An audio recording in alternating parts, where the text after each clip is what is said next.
Well, thanks for jumping on, James with a Y, confusing everybody. That's right. Yeah. Hey, blame it on my mama. Yeah, there you go. Um, well, nice to meet you. Where in Seattle are you from, by the way? I'm from the east side of Lake Washington, so suburbs. Go on. I'm from Auburn, so you can throw it out. Oh, nice. I grew up in Bothell, Woodinville, Oh um, yeah, Everett, all yeah, as up well. up So north and stuff. That's cool. Do you get to go back very often? yeah.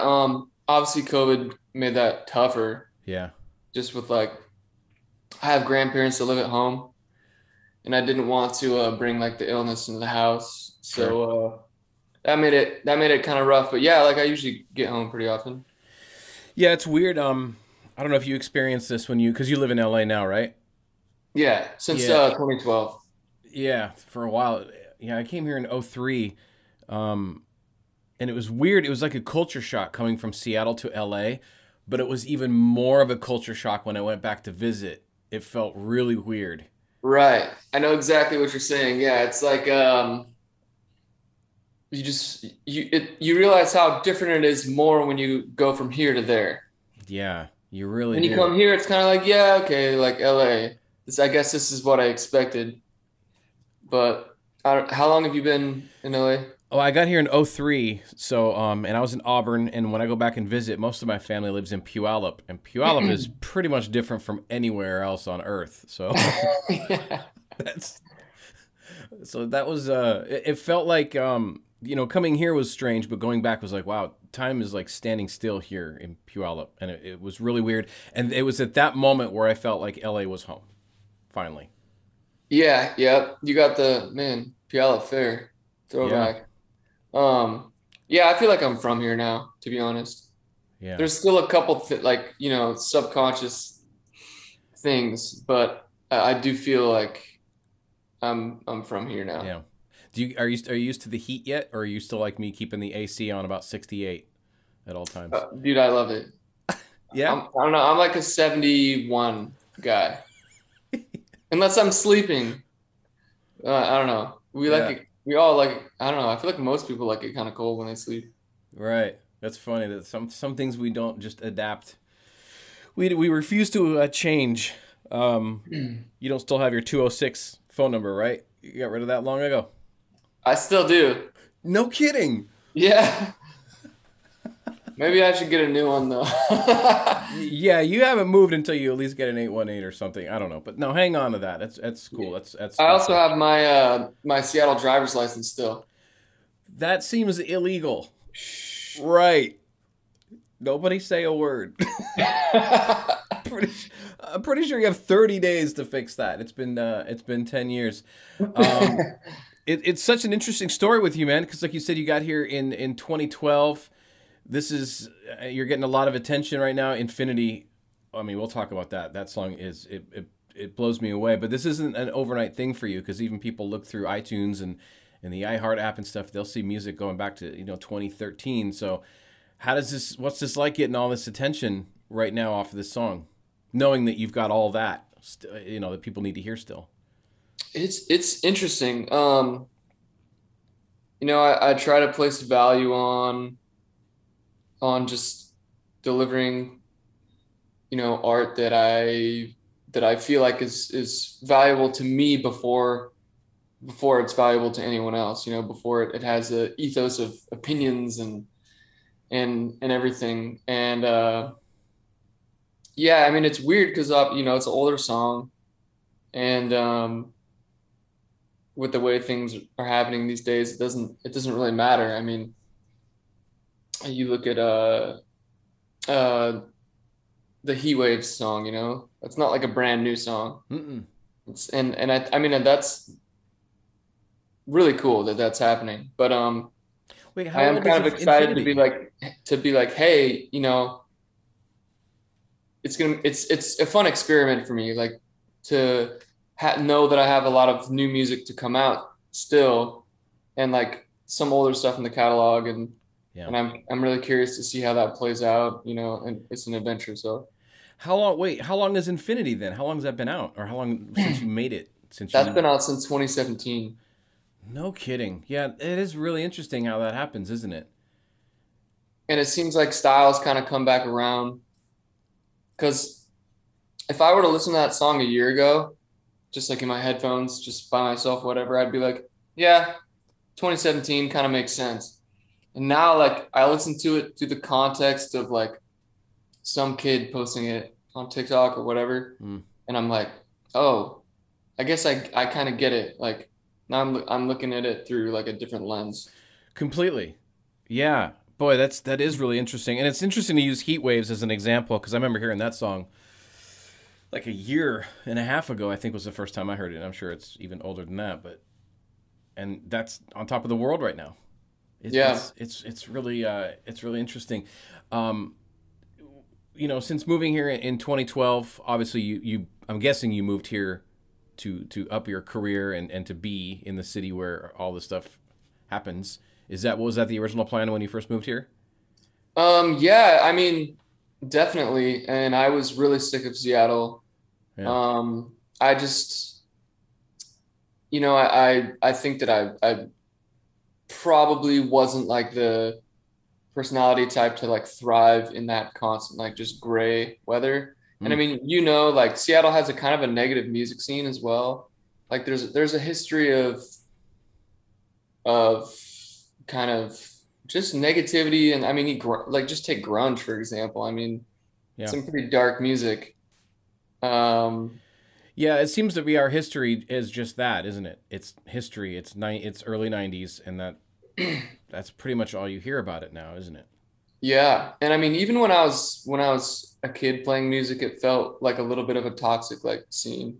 Mm. Like I mean, every place has their positives and negatives, but I mean, yeah, I moved down to Thousand Oaks actually. Mm. That was the first place I lived, and I had a buddy of mine who was moving down here, and he was like, "Hey, if you want to, help me record guitars and help me write stuff, you can stay in this room with me that I'm renting. Like we'll bunk up and we'll do the LA thing." And actually, like 3 weeks or a month after we got settled in Thousand Oaks, his younger brother took his own life. So he went back to Seattle for, I mean, you know, 10 months or I don't remember what it was. And I was kind of like, all right, well, do I stay or go? Like, what should I do? And I knew that he wanted to keep the room that we Mm. had too, and wasn't sure. That's a really hard thing. Of course, he doesn't know when he's going to come back. Like, Sure.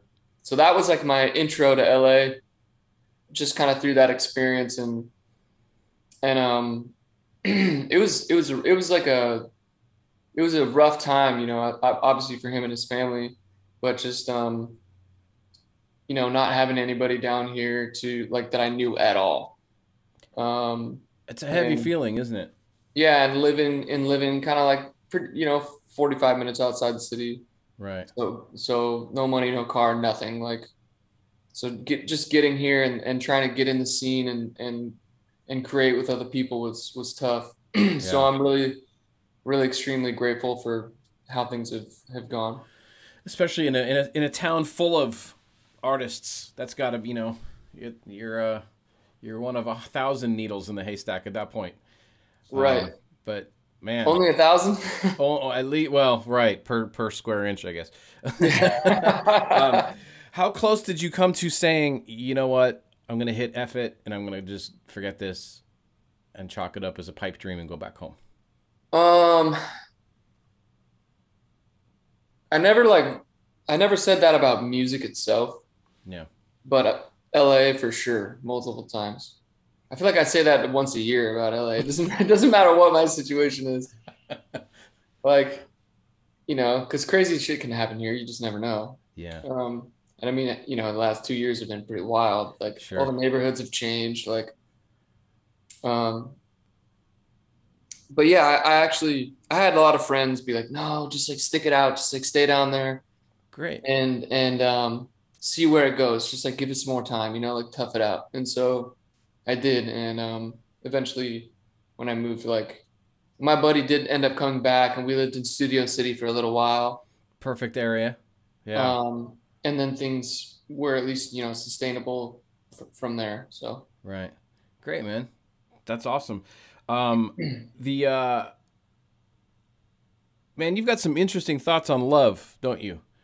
You have feelings on love. I've read some things that you've talked about, and it seems like you have a special relationship with the concept of love. Or am I just shooting way over? I mean, I'm a sensitive guy, Yeah. for sure. I certainly, grew up like, I don't want to say hopeless romantic, but I liked, you know, I like the epic classic tales Mm. about love. And when you have your first couple experiences, like those can be like those can feel like so dramatic, I guess.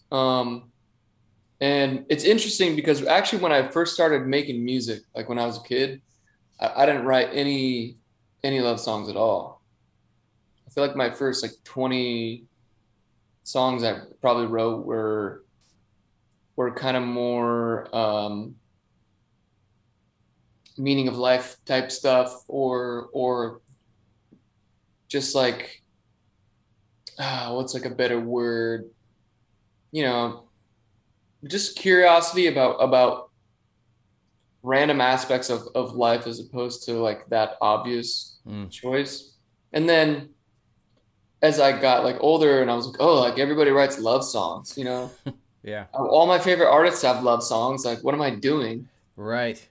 Um, It's the universal. It's the universal so thing, obviously isn't I it? jumped on that train. And then when I moved to LA, I was like, what's a pop song? Like, so A pop song is when you start to. That's what that means. Pop yeah, song yeah. is what gets on the radio and pays rent. I had never really like dove into like what a pop song was, Mm. and I I mean I don't even know why even call it that at this point. All the lines are blurred, but Yeah. uh yeah. So it's funny because I've actually like in the last 2 or 3 years kind of like rediscovered the kind of more the childhood aspect of writing, which was a bit more, you know, it was just more open. It wasn't like this narrow because people write about relationships so much. Mm-hmm. And that's really relatable, and and it's kind of easy if you compare it to writing a song about, I don't know, like whether or not God exists, or something like that. Sure. Um, When you're a kid, everything is just foreign, isn't it? We don't over. yeah, We haven't began to overthink anything yet. We haven't thought about anything. We're just trying to figure it all out. And yeah, it's and I think that's an extremely important aspect of creativity and writing is we get names for everything, right? And we mm, get like slotted into these really stubborn perspectives and habits and ways of thinking. And it honestly, in the last like 2 3 years, I've rediscovered a older artistic part of myself, and I've been like, holy shit, like I gotta tap back into that. That's really important, you mm, know, because anybody can write a love song and a great one at that. yeah. But when you write a song that's just about something that you just internally resonate with, and if it feels as emotionally powerful as like a love song, then you're onto something more unique about your human experience. Is that coming across on this song Infinity? And I ask that because it is in a way a love song, but the music is like not your stereotypical backtrack, is it? It's very it's almost dark and it's scorish. It's gorgeous and it's got all these percussive layers and effects that and sounds that don't belong on a love song on paper. Right. Well, the funny story about that production is I was working with a producer named Billboard, and he was really good at, I mean, I don't even know, I mean, Billboard, forgive me if I'm wrong, but I don't know if how much English he spoke Mm. back in that when we had that session. So I don't even remember how the communication was, but I remember explaining to him kind of what I wanted, and we cooked up that beat in like an hour. That quick, And huh? yeah, Okay. and later on I did more production to it, but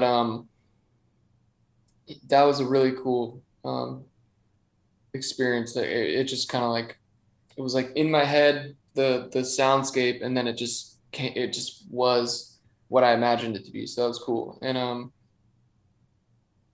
yeah, but I've always been obsessed with the idea of um of time, infinity, like and kind of people living multiple lives. Mm. Um, and to be honest, I don't even know what I believe. I'm kind of open minded, but um, uh, I kind of I think there's a level of intensity that you can feel for someone that you're like, you know, have I met you in a past life, or will I know you in the next life?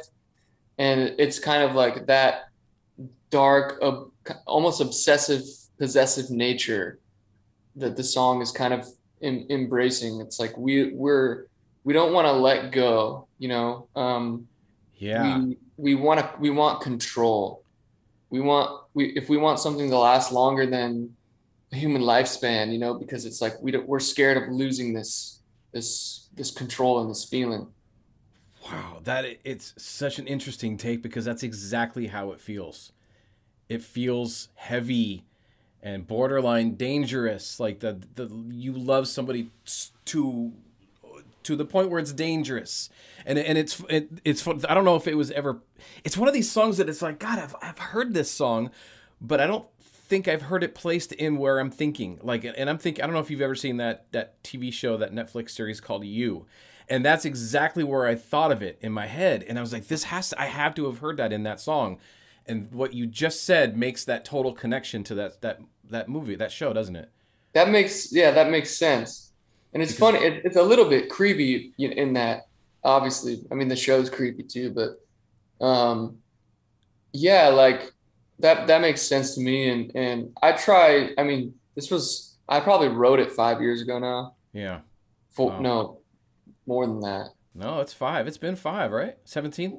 So I mean, almost, it yeah. came out in 17, but I think I wrote it in like 15. Oh, right, right. That's been a minute. Um, and I don't even know what headspace I was in. I can't feel that headspace, Oh, but I can at least sort of remember like lyrically what the idea was. Uh, yeah, that makes sense. That's funny. The You show. Let's pitch it.